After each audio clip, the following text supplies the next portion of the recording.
नमस्कार दोस्तों। आज फिर ग्रामांचल में अपने गांव गनिहारी के खेतों से आपसे सीधे रूबरू हूँ। और दोस्तों, ये है गेहूँ।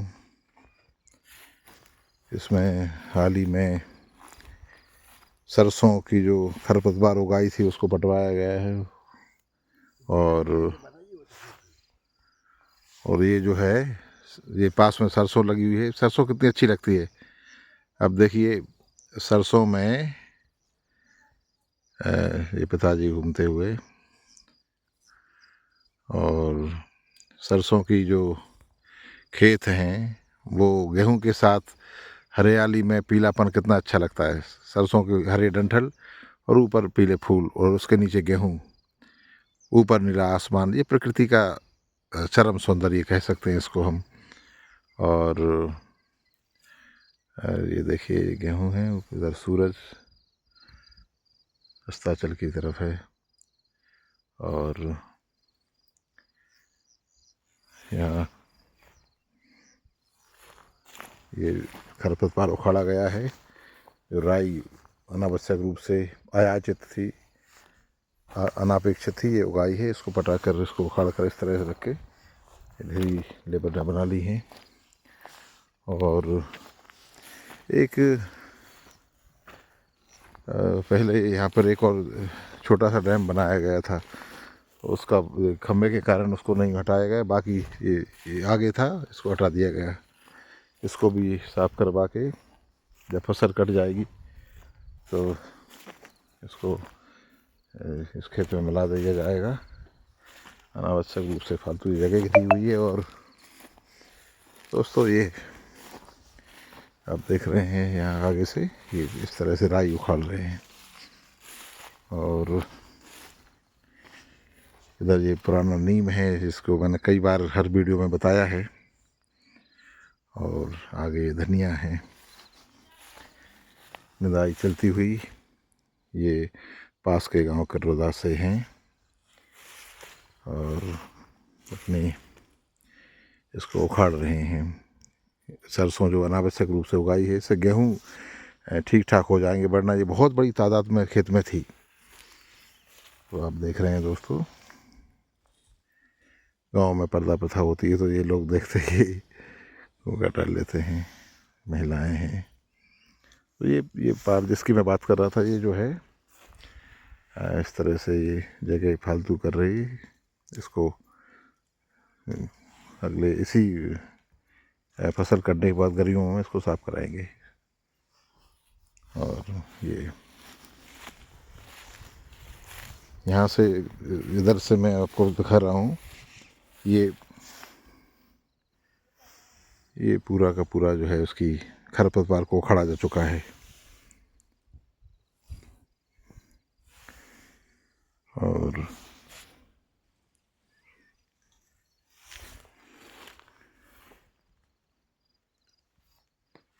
गेहूँ बहुत अच्छा लगता है, उसकी हरियाली जैसे जैसे अभी चरम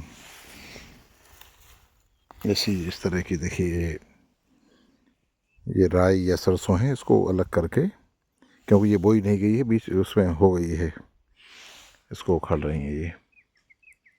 देखो, ये आपको पास से स्क्रॉल करूं, इन्होंने ही सारा खेत साफ किया है। और ये खरपतवार को हटा रही हैं इस तरह से।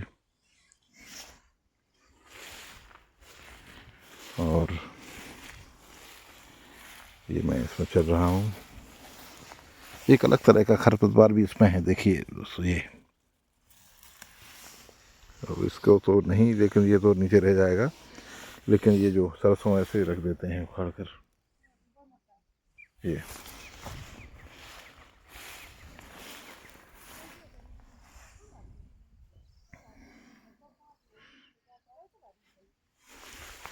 आपस में मंत्रणा करते हुए।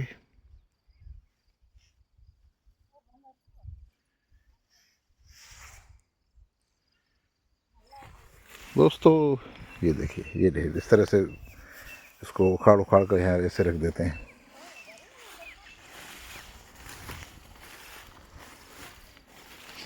ये देखिए ये धनिया का खेत है। यहाँ से इसी खेत में धनिया है और उसमें भी राई या सरसों खरपतवार के रूप में अनापेक्षित उगाई है। इसको भी उखड़वाना है।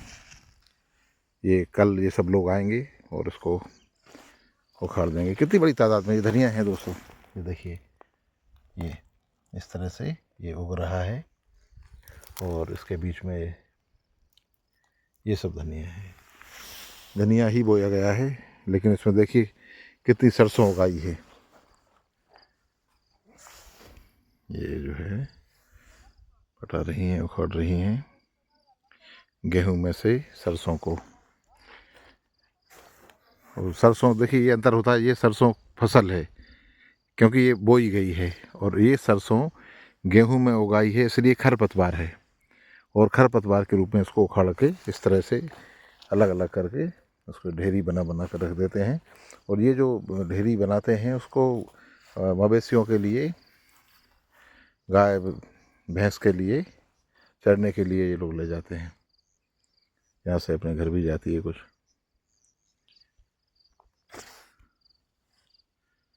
ये देखिए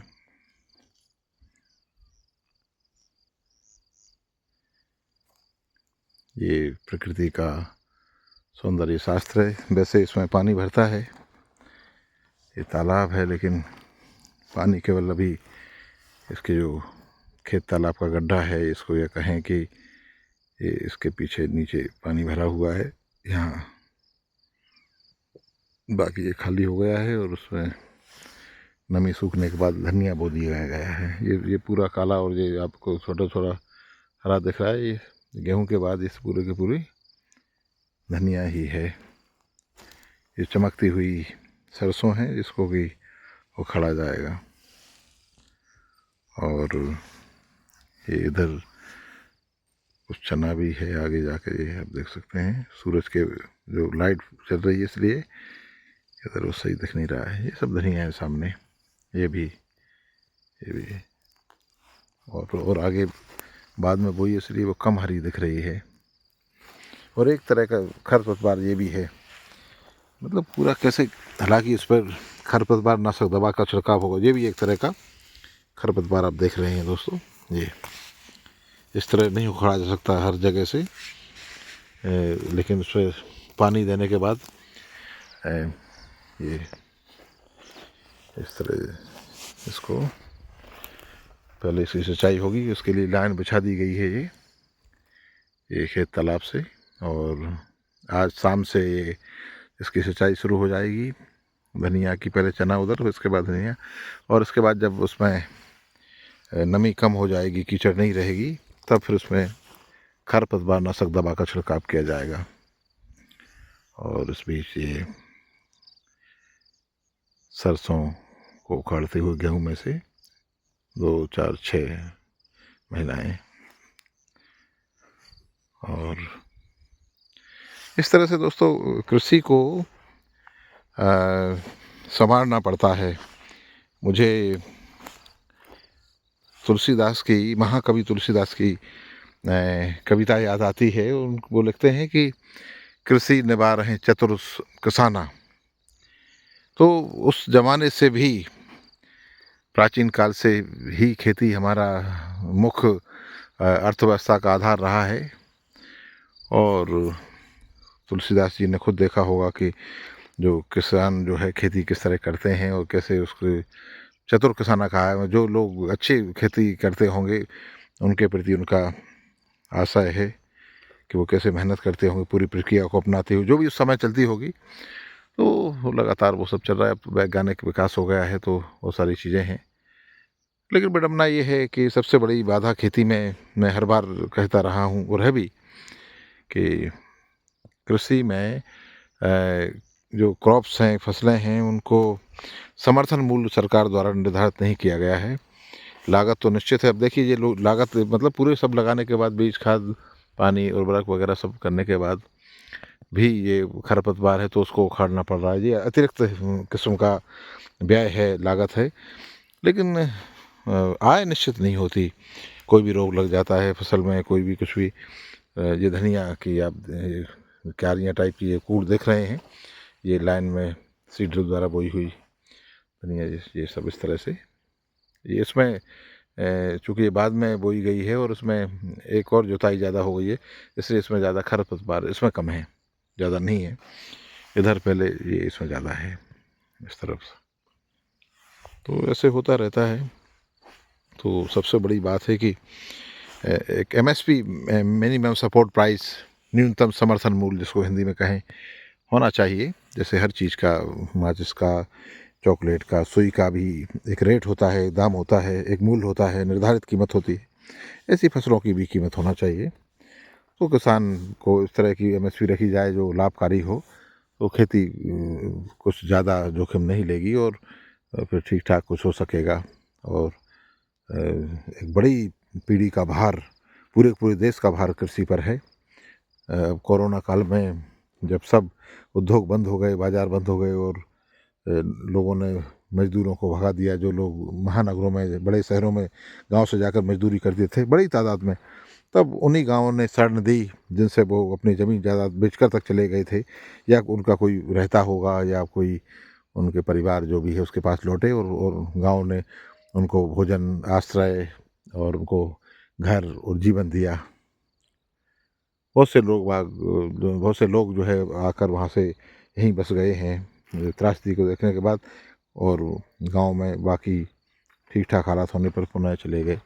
तो कृषि जो है बड़ी महत्वपूर्ण है और उस पर एमएसपी होना चाहिए। सरकारी जो व्यवस्थाएं हैं वो किसान के प्रति सब्सिडी वगैरह ये सब बढ़ाया जाना चाहिए। डीजल पे सब्सिडी होना चाहिए, कृषि यंत्रों पर और बढ़ाई जाए, और फसलों का समर्थन मूल्य एमएसपी का नियम लागू हो, ये कानून बने।